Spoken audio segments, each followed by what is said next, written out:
आज हम लोग पढ़ने जा रहे हैं यूएन चार्टर। ठीक है, अब चार्टर का मतलब क्या है? घोषणा पत्र। ठीक है, संयुक्त राष्ट्र का घोषणा पत्र। अब घोषणा पत्र के बारे में भी आप पूछेंगे कि ये घोषणा पत्र क्या होता है। तो घोषणा पत्र को बोलते हैं कि एक ऐसा डॉक्यूमेंट्स है, एक ऐसा फॉर्मल डॉक्यूमेंट्स है जो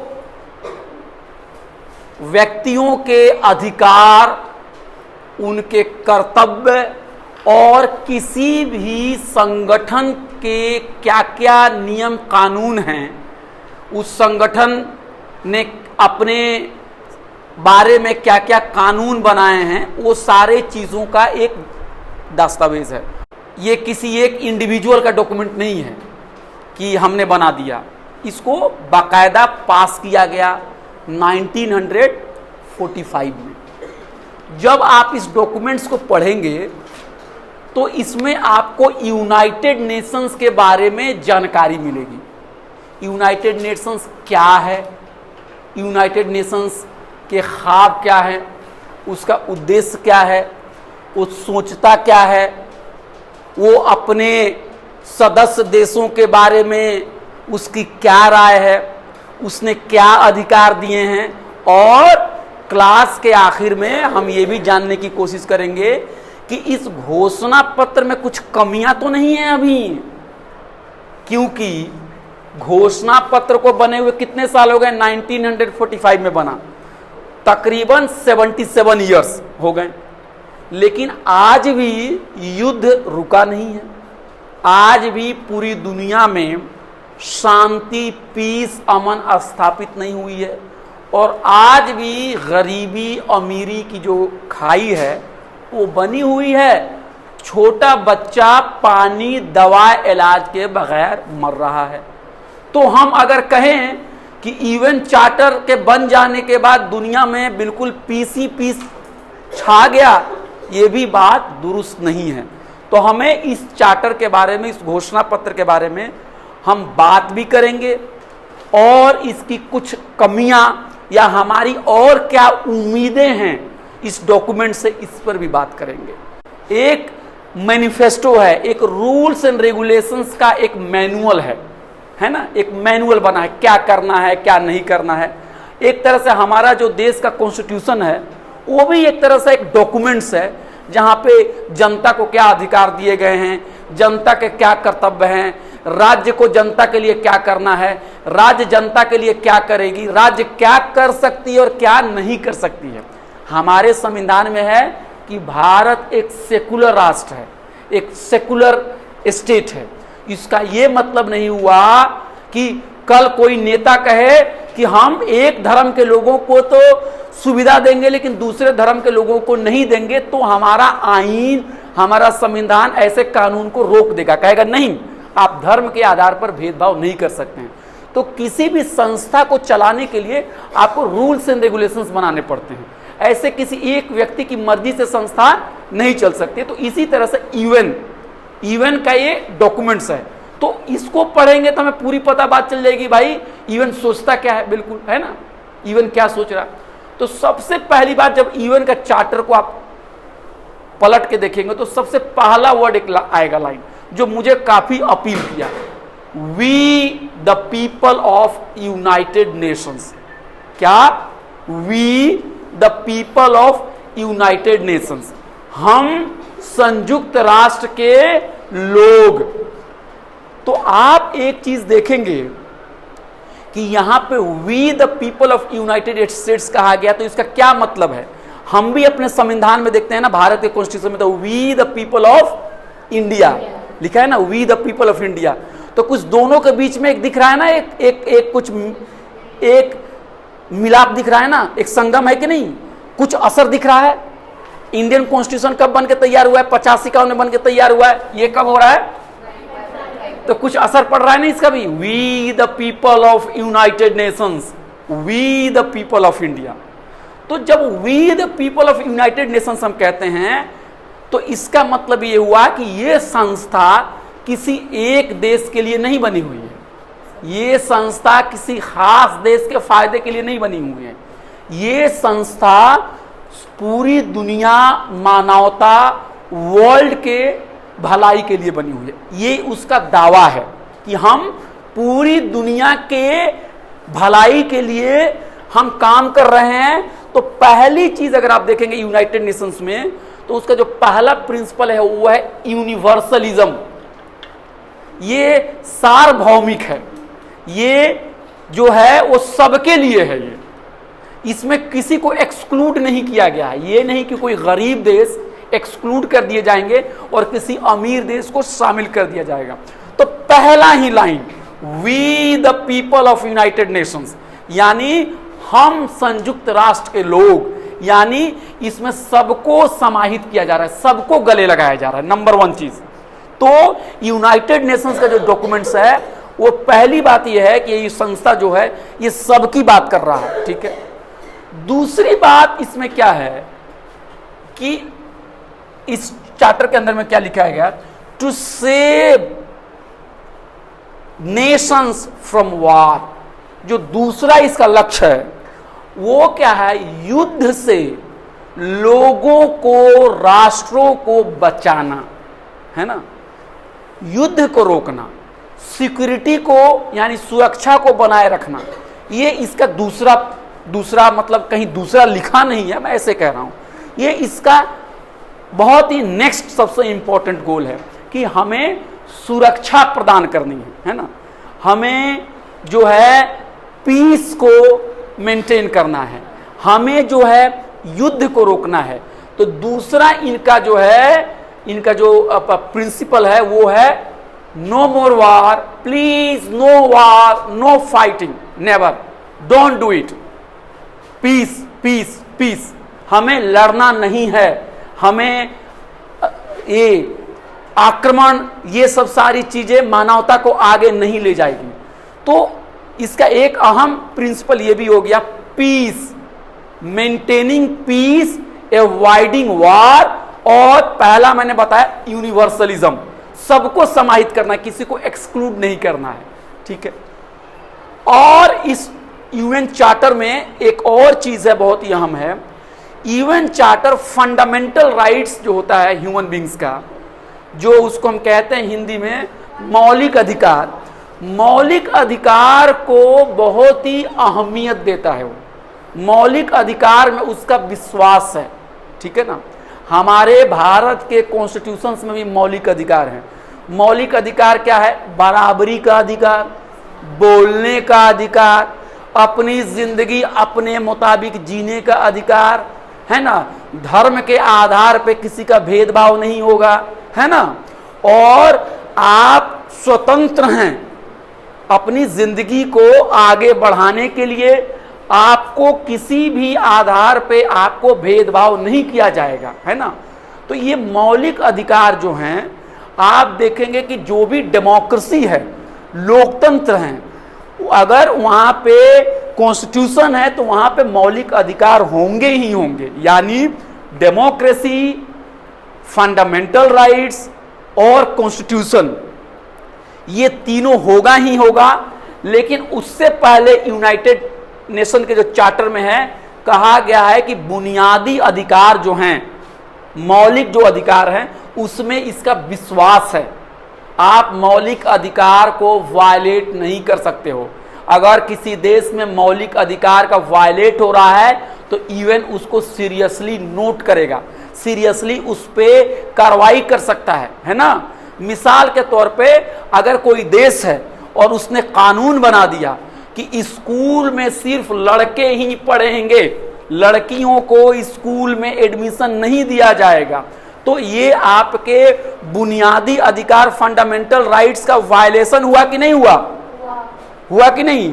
तो यूएन को अगर ये खबर मिलेगी या यूएन जानेगा तो उस पे वो कुछ कार्रवाई कर सकता है, उसका संज्ञान ले सकता है, क्योंकि यूनाइटेड नेशंस का कमिटमेंट है कि हम फंडामेंटल राइट्स को बचाएंगे, हम इसके सिपाही हैं, हम फंडामेंटल और मौलिक अधिकार का हनन होने नहीं देंगे। और सिर्फ फंडामेंटल राइट्स को बचाने से ही नहीं होगा, आपको लोगों को उनके सामाजिक स्तर पे ऊपर भी लाना होगा।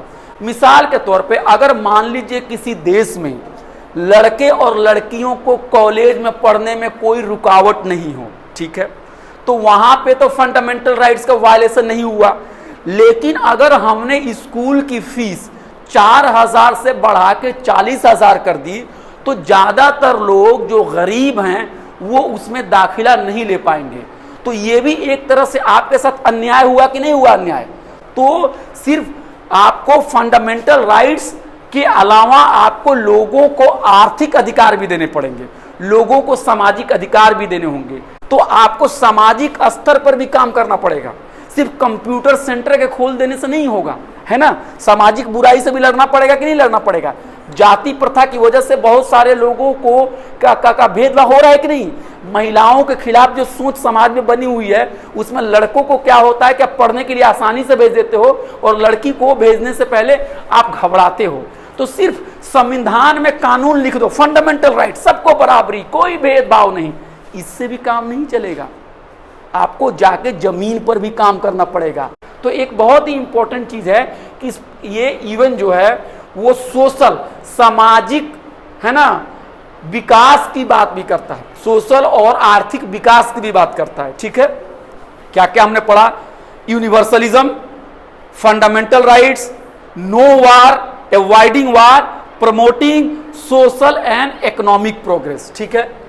उसके बाद ये है टू प्रैक्टिस टॉलरेंस, ये भी बहुत इंपॉर्टेंट चीज है।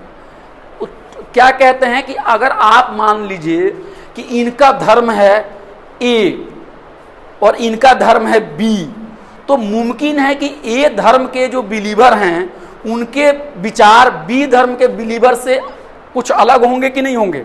बहुत मिलेंगे भी, बहुत नहीं भी मिलेंगे। अब मान लीजिए सारे धर्म कहते हैं कि गरीब लोगों की भलाई करो, ठीक है ना, लेकिन अलग अलग धर्म के पूजा पाठ करने की पद्धति अलग होते हैं, है ना। कोई मंदिर जा रहा है, कोई मस्जिद जा रहा है, कोई गिरजाघर जा रहा है, कोई गुरुद्वारा जा रहा है। तो कई बार क्या होता है कि लोग क्या करते हैं, लड़ने लगते हैं आपस में, और वो चाहते हैं कि पूरी दुनिया हमारे ही रंग में रंग जाए, है ना। तो अगर आप ऐसा करेंगे तो समाज नहीं चलेगा। तो आपको क्या चाहिए, टॉलरेंस। क्या बोलते हैं टॉलरेंस को हिंदी में, टॉलरेंस को क्या बोलते हैं, हम लोग कहते हैं उसको रवादारी। रवादारी का मतलब ये हुआ सहिष्णुता। हाँ, सहिष्णु बनना पड़ेगा आपको, है ना।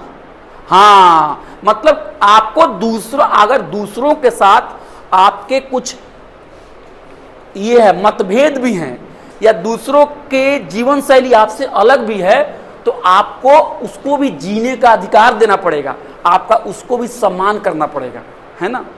अब मैं ये नहीं कह रहा कि अगर वो बिल्कुल मानवता के खिलाफ हो तब तो नहीं, तब तो आपको बोलना चाहिए। लेकिन अगर वो मानवता के खिलाफ नहीं है तो आपको उसको बर्दाश्त करना चाहिए। तो क्या है कि यूनाइटेड नेशंस का एक और भी गोल है, प्रमोट करना किस चीज को, टॉलरेंस को, सहिष्णुता को करना।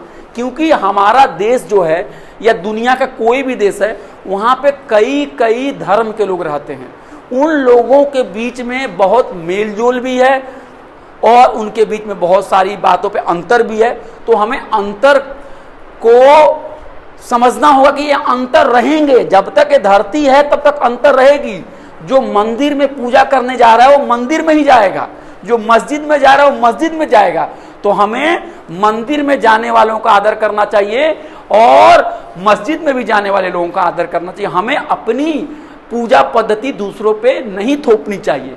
तो इवन का एक और रोल है कि प्रमोट करना किसको, टॉलरेंस को, रवादारी को, सहिष्णुता को। कट्टरवाद नहीं, कट्टरवाद जो है वो इसका अपोजिट हो गया, है ना, कट्टरवाद के खिलाफ है वो।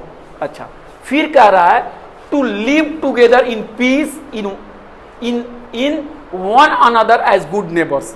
तो आप देखेंगे कि एक इवेंट का और भी कहना है कि पड़ोसी मुल्कों के साथ शांति के साथ, प्यार मोहब्बत के साथ रहना भी इवेंट का एक गोल है।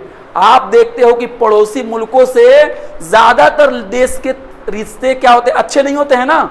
लेकिन यूएन का कहना है कि नहीं, पड़ोसी मुल्कों के साथ हमें क्या करना है, पीसफुली रहना है, to live together in peace, हमें शांति अमन के साथ रहना है और एक अच्छे नेबर बन के रहना है, एक अच्छे पड़ोसी बन के रहना है। क्योंकि अगर एक चीज आप बताइए, आपके देश में कुछ चीजें बन रही है, आपके पड़ोसी देशों में कुछ चीजें बन रही हैं, तो अगर दोनों देश के बीच में अगर रिश्ते अच्छे होंगे तो व्यापार भी होगा।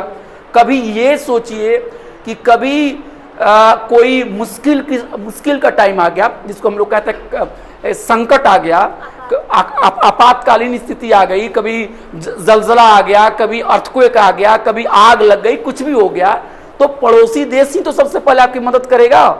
और आपका पड़ोसी के साथ अगर रिश्ता आपका ठीक नहीं है तो समझो आपके देश की सिक्योरिटी भी सही नहीं है। आप दिन भर अपने पड़ोसी मुल्कों के बारे में बुरा कहो और वो पड़ोसी मुल्क आपके बारे में बुरा कहे, तो ये ठीक नहीं है, ये कुछ हासिल नहीं होता है ना, है ना। तो पड़ोसी मुल्कों के साथ रिश्ते अच्छे होना बहुत ही जरूरी है। कोई भी कंट्री कितना भी ताकतवर क्यों ना हो, वो कभी ये एफर्ट कर ही नहीं सकता है कि उसके रिश्ते पड़ोसी देश के साथ खराब हो, है ना। आप अपने पड़ोसी से झगड़ेंगे तो आपकी भी खैर नहीं है, चाहे वो कितना भी कमजोर क्यों नहीं हो। तो यूएन का एक और भी है रोल कि हमको पड़ोसी देशों के बीच में जो रिश्ते हैं उसको ठीक करने हैं, उसको बेहतर करने हैं। और इसकी एक वजह भी है कि अगर पड़ोसी मुल्कों के साथ रिश्ते अच्छे होंगे तो युद्ध के खतरे बहुत कम हो जाते हैं कि नहीं हो जाते हैं। फिर आगे देखिए, to employ international machinery for promotion of economic and social advancement of all people। अब ये चीजें बहुत इंपॉर्टेंट है। यूएन का कहना है कि अंतर्राष्ट्रीय संगठन का इस्तेमाल होगा, अंतर्राष्ट्रीय संगठन को खड़ा किया जाएगा। यूएन अंतर्राष्ट्रीय संगठन को खड़ा करेंगे ताकि आर्थिक सामाजिक जो है लोगों की आर्थिक और सामाजिक भलाई की जा सके। तो आपको मैंने बताया कि यूएन जो है उससे रिलेटेड बहुत सारे बॉडी हैं कि नहीं। कोई हेल्थ पर काम कर रहा है WHO, कोई जो है डेवलपमेंट के लिए काम कर रहा है, कोई चाइल्ड के लिए काम कर रहा है, कोई कल्चर पे काम कर रहा है। तो यूएन का कहना है कि वो अंतर्राष्ट्रीय संगठन बनाएगा जिनका काम होगा कि इकोनॉमिक एंड सोशल एडवांसमेंट को बढ़ाना, इकोनॉमिक एंड सोशल तरक्की करना। फिर क्या है कि ये चीजें पहले भी आ गई है कि to maintain international peace and security. ये तो बहुत इंपॉर्टेंट चीज है जो मैंने पहले ही बताया कि युद्ध को रोकना इनकी बहुत बड़ी जिम्मेदारी है और अंतर्राष्ट्रीय पीस को बनाना और सुरक्षा को बनाना। फिर आगे आप देखेंगे कि इनका काम है कि सुरक्षा से रिलेटेड कोई भी अगर खतरा हो, कोई भी, तो उसको रोकना या उसको खत्म करना भी उनका जिम्मेदारी है। जैसे prevention of removal of threats to security, यानी जो सुरक्षा के लिए जो खतरे पैदा हो रहे हैं उसको रोकना या और उसको खत्म करना भी यूनाइटेड नेशंस का एक बहुत ही अहम जिम्मेदारी है। फिर अगला यूएन चार्टर के अंदर में है to develop friendly relations among nation.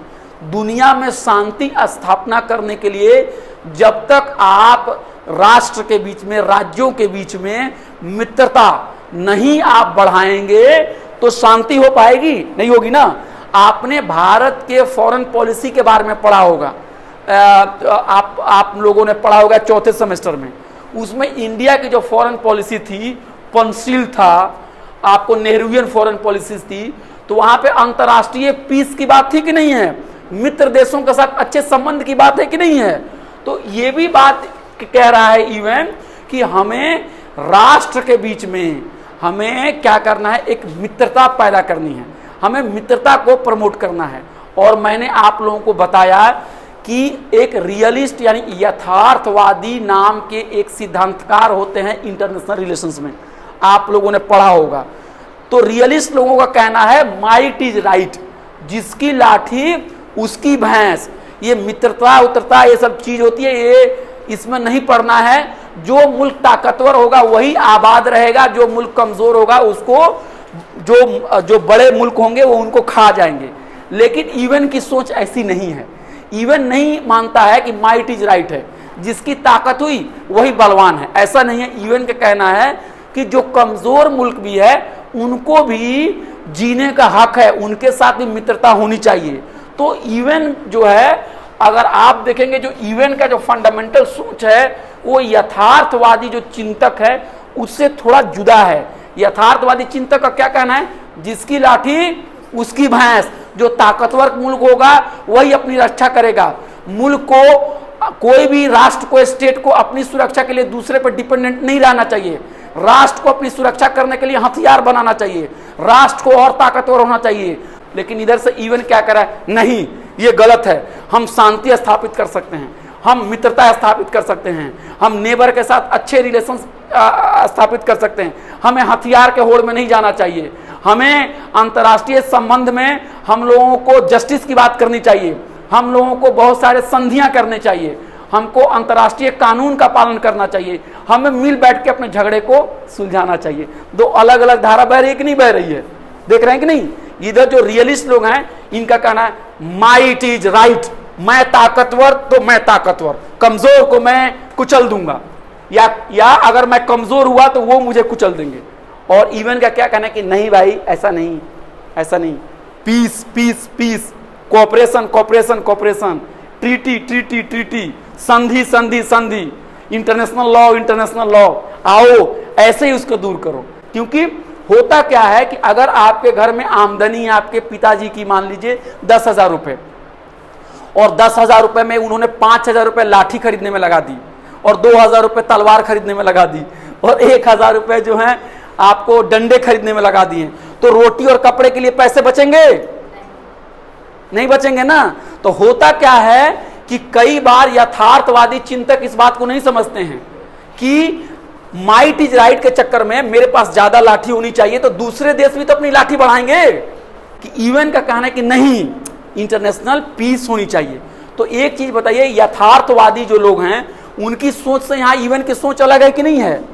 कैसे अलग है बताइए, क्यों बोलिए।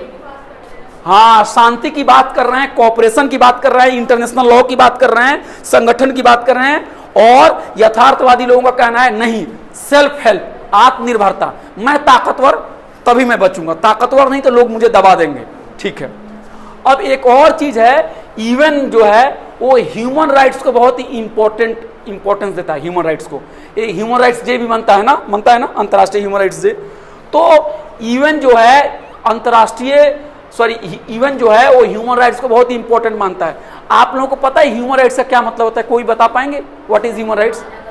मानवाधिकार। कुछ समझ आता है समझ में? मानवाधिकार का क्या मतलब हुआ? मानवाधिकार का मतलब हुआ कि इंसान, ह्यूमन बीइंग्स, जात, धर्म, लिंग, रेस, रिलीजन, इससे कुछ लेना देना नहीं है।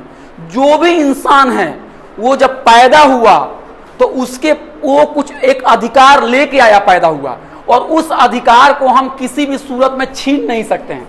और वो अधिकार है जीने का अधिकार, है ना, जीने का अधिकार, बराबरी का अधिकार, स्वतंत्रता का अधिकार। अब मान लीजिए कोई सरकार आए और सरकार ने कहा कि लोग बराबर नहीं हैं, जो मेरी जात धर्म के लोग होंगे मैं उनके लिए अच्छे अच्छे पॉलिसीज बनाऊंगा, और जो मेरे जात धर्म के लोग नहीं होंगे उनको मैं जेल में डाल दूंगा। तो ये पॉलिसीज ह्यूमन राइट्स के विरोध है कि उसके पक्ष में है? बताइए, विरोध में है। अगर कहा जाए कि स्कूल में सिर्फ लड़के पढ़ेंगे लीड़कियां नहीं पढ़ेंगी तो ह्यूमन राइट्स का वायलेशन है कि नहीं वायलेशन है? अगर पुलिस किसी व्यक्ति को बगैर कानून को फॉलो किए उठा ले और उनको कैद कर दे तो ये ह्यूमन राइट्स का वायलेशन है कि नहीं है? अगर मान लीजिए कि एक खास धर्म में आप पैदा हुई हैं और उस धर्म की वजह से अगर आपके साथ भेदभाव किया जाता है तो ये ह्यूमन राइट्स का वायलेशन है कि नहीं वायलेशन है? तो इवन जो है वो ह्यूमन राइट्स को भी प्रोटेक्ट करता है ना, और फंडामेंटल फ्रीडम को भी, और फ्रीडम को भी प्रोटेक्ट करता है। और वो क्या है, रेस यानी नस्ल, सेक्स यानी लिंग, लैंग्वेज, रिलीजन, इसका भेद नहीं करता, सबके लिए वो अधिकार है ना। चाहे आप यहां पैदा हुए हो, चाहे आप वहां पैदा हुए हो, चाहे आपका रंग ऐसा हो, चाहे आपका रंग वैसा हो, चाहे आपका रिलीजन ऐसा हो, चाहे आपका रिलीजन वैसा हो, आप रिलीजन को मानते हो या नहीं मानते हो, सबके लिए मानवाधिकार है। तो आपका मानवाधिकार है ना, कोई नहीं छीन सकता है। आपके माता पिताजी भी जो पैदा किए हैं आपको, आपके मानवाधिकार को नहीं छीन सकते हैं, है ना। आप किसी के साथ शादी करना चाहती हैं और अगर आपके पिताजी को अगर वो पसंद नहीं हो शादी, तो वो अपनी बात कह सकते हैं कि मैं चाह रहा था कि आप शादी यहां ना करके वहां कर दें। लेकिन आपके माता पिताजी ने जो आपको पैदा भी किए हैं, वो भी आपके मानवाधिकार को छीन नहीं सकते हैं। ये नहीं कह सकते आज से तुम्हें खाना नहीं मिलेगा, आज के बाद से तुम घर से बाहर नहीं जाओगी, आज से तुम रूम में कैद रहोगी, मैं अपनी मर्जी से तुम्हारी शादी करूंगी, मैं तुम्हारी पढ़ाई रोक दूंगी। ये नहीं कर सकते हैं। ये यूएन का जो चार्टर है इसके अगेंस्ट में है कि नहीं अगेंस्ट में। UN is based on the principle of sovereign equality of all members. इसका क्या मतलब हुआ कि यूएन जो है ये अपने सारे मेंबर स्टेट्स को बराबर मानता है। क्या मानता है? और यूएन जो है संप्रभुता यानी सोवर्निटी के कॉन्सेप्ट का रिस्पेक्ट करता है। सोवर्निटी का मतलब ये हुआ कि सारे देश जो हैं वो आजाद हैं, वो इंडिपेंडेंट हैं और वो अपने फैसले खुद लेंगे। उनकी घरेलू राजनीति में कोई दखल बाहर का देश नहीं करेगा। और यूएन जनरल असेंबली में सारे स्टेट के एक ही वोटिंग पावर है। सब अपनी बात रख सकते हैं, चाहे छोटे कंट्री हो चाहे बड़े कंट्री हो, है ना। सारे देश जो है दूसरे देशों में अपने एम्बेसडर को भेजते हैं और दूसरे देश उस देश में अपने एम्बेसडर को भेजते हैं। यानी सोवरेनिटी का मतलब हुआ, संप्रभुता का मतलब हुआ कि सारे राज्य जो हैं, सारे राष्ट्र जो हैं वो बराबर हैं, सारे राष्ट्र बराबर हैं और यूएन उसको मानता है। यूएन जो है वो सोवरेनिटी को क्या करता है? रेस्पेक्ट करता है, उसको वायलेट नहीं करता है। क्या करता है? रेस्पेक्ट। क्यों? कोई पूछेगा कि यूएन क्या सोवरेनिटी को रेस्पेक्ट करता है तो क्या बोलेंगे आप? क्यों रेस्पेक्ट करता, कैसे रेस्पेक्ट करता है बताइए? क्योंकि मेंबर स्टेट्स जितने भी हैं यूएन के, सबको बराबर के अधिकार दिए गए हैं। यूएन का जो जनरल असेंबली में है सब लोगों को एक ही वोट है, सब लोग अपनी बात रख सकता है। और यूएन जो होता है घरेलू मामलों में हस्तक्षेप नहीं करता है। घरेलू मामलों में हस्तक्षेप तभी हो सकता है जब वहां पे जबरदस्त तरीके से ह्यूमन राइट्स का वायलेशन हो, नहीं तो वो घरेलू मामले में हस्तक्षेप नहीं करता। भारत की जो सरकार होगी वो भारत के बारे में कानून बनाएगी, इसको ओवर रूल नहीं कर सकता है यूएन। अच्छा, अब आइए इसी बात को यहां पे लिखा गया है कि nothing contained in the present charter shall authorize United Nations to intervene in matter which are essentially within the domestic jurisdiction of any state। इसका मतलब है कि यूएन चार्टर के अंदर में कह रहा है कोई भी ऐसी बातें नहीं लिखी गई हैं जिसका ये मतलब निकाला जाए कि घरेलू मामलों में यूएन को जाके हस्तक्षेप करना है। यानी यूएन घरेलू मामलों में हस्तक्षेप करेगा कि नहीं करेगा? नहीं करेगा। हस्तक्षेप तभी कर सकता है जब वहां पे ह्यूमन राइट्स के जबरदस्त वायलेशन हो। यूएन जो है सोवरेनिटी का रेस्पेक्ट करता है। Promoting international cooperation in the economic, social, cultural, educational, health fields and assisting in the realisation of human rights and fundamental rights and freedom.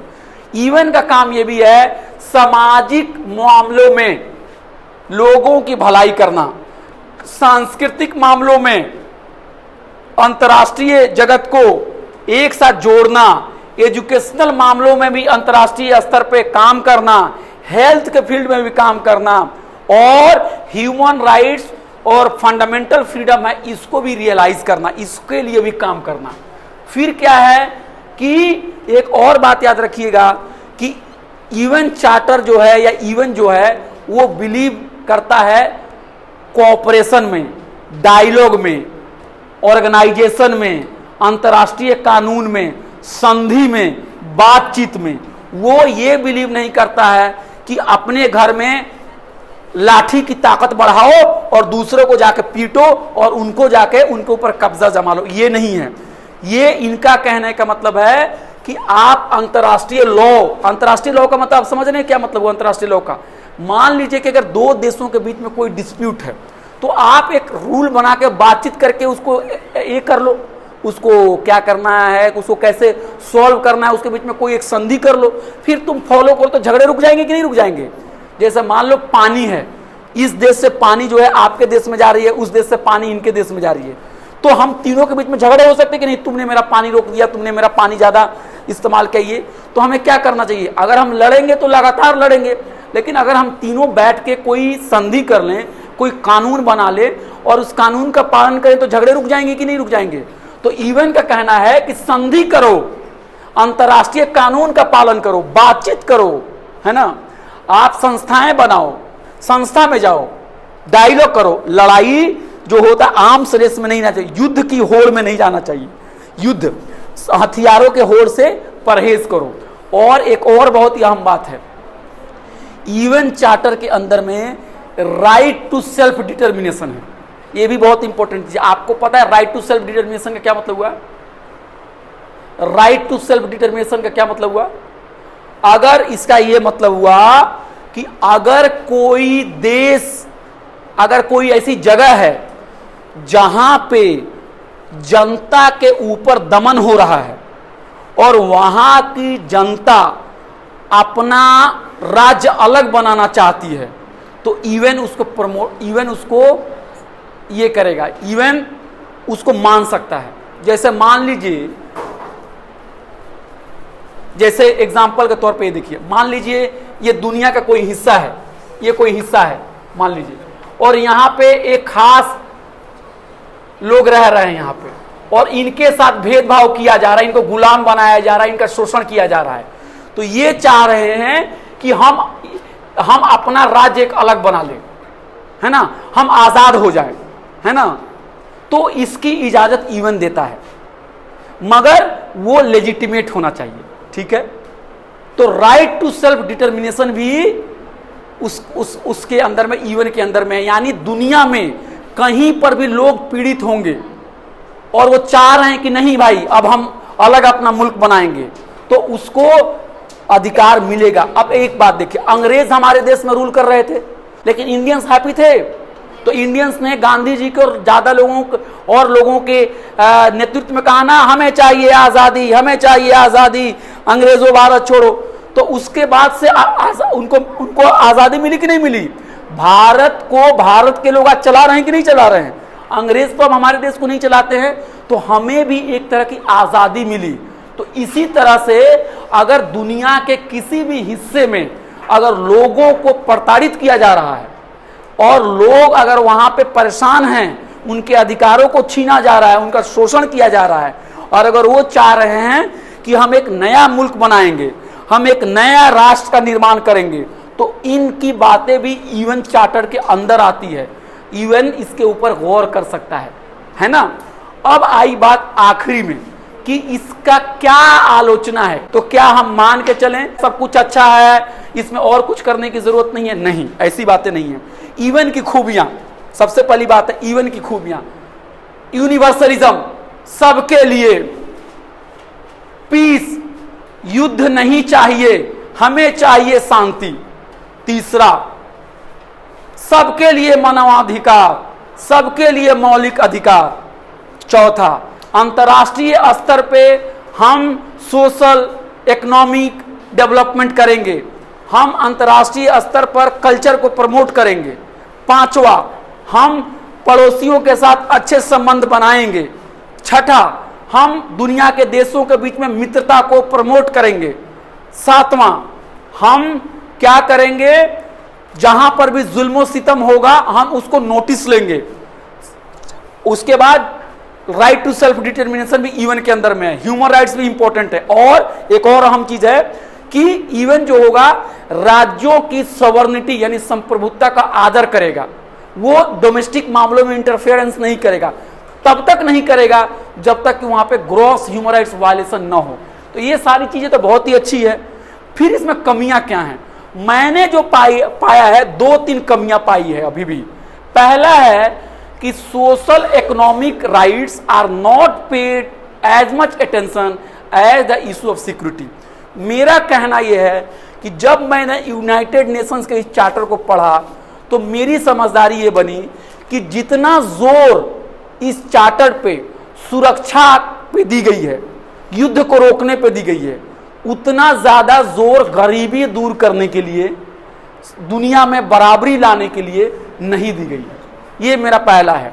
क्योंकि आप देखोगे अगर एक कंट्री ने दूसरे कंट्री के ऊपर हमला कर दिया, कहीं युद्ध हो गया, कहीं ये हुआ, इसके बारे में तो बहुत सारी कहानियां हैं, लेकिन इसके बारे में कहानी नहीं है कि मजदूरी ही लोगों को ना मिले, लोग गरीब हो जाएं। इसके लिए आप देखेंगे तो यूएन चार्टर के अंदर में जो आर्थिक अधिकार हैं, जो सामाजिक अधिकार है, वो उतने विस्तार के साथ उस पर चर्चा नहीं है, उस पर उतना फोकस नहीं है जितना कि युद्ध और सुरक्षा के बारे में। तो जो आर्थिक पहलू है वो इसमें मिस कर रहे हैं। और गरीबी, पॉवर्टी, गैर बराबरी, इनइक्वालिटी जो राष्ट्र के बीच में है और जो राष्ट्र के अंदर के बीच में है, इसके ऊपर भी ध्यान नहीं दिया है। ये गरीबी को दूर कैसे करना है, लोगों के, मजदूरों के अधिकार कैसे दिए जाएंगे, गरीब मुल्कों को कैसे आगे लाया जाएगा, ये सारी चीज़ों के ऊपर इतना फोकस नहीं है। मैं ये नहीं कह रहा हूं कि इसके अंदर में हिंट नहीं है, हिंट है, लेकिन इसको उतना एलोबोरेट करके कानून नहीं बनाया गया है। तो हम जैसे लोग जो हैं, जो तीसरी दुनिया के हैं, जो हम लोग गरीब मुल्क में पैदा हुए हैं, हमारी यूएन के चार्टर से यही हमारी क्या कहेंगे अपील है। अगर मान लीजिए यूएन के जनरल सेक्रेटरी हमारी बात सुन रहे होंगे तो हम आज उनसे यही अपील करते हैं, sir peace is very good, maintaining peace is wonderful, avoiding war is wonderful, but we people in south, we are facing hunger, we are facing all kinds of social and economic inequality। हमारे मसले पर भी ध्यान दीजिए sir, सिर्फ युद्ध रोकने से नहीं होगा। हमारी पेट के अंदर में ना जो आग है, जो हमारे साथ गैर बराबरी हो रही है, इसके ऊपर भी कानून बनाने की जरूरत है, इसके ऊपर भी चीजों को सीरियसली लेने की जरूरत है। अब ये खत्म हो गया क्लास।